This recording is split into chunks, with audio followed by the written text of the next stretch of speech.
datang seorang berkulit hitam, lega, miskin, susah, melarat, memeluk Nabi Muhammad SAW. Hitam, lega, miskin, susah. Apa kata Nabi? Al-mar'u ma'a. Syederalun Ustadz Abdul Somad atau UAS, Senin 8 Maret siang memberikan tausiah kepada seribuan lebih para santri di pesantren Bustanul Ulum Langsa.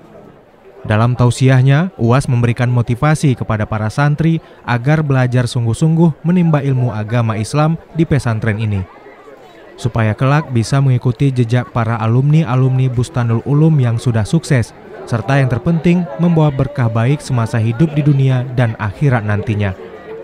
Setelah sekitar lebih kurang 1 jam mengisi tausiah dan menyemangati para santri, sekitar pukul 10.30 UAS dan rombongan langsung bergerak menuju ke Bandara Kuala Namu, Sumatera Utara.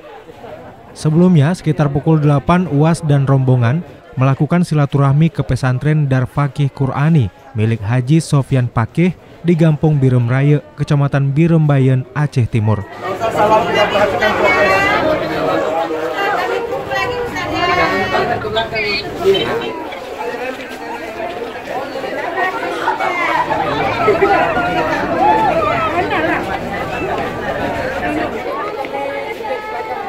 Dari Langsa, Zubir, Serambi On TV.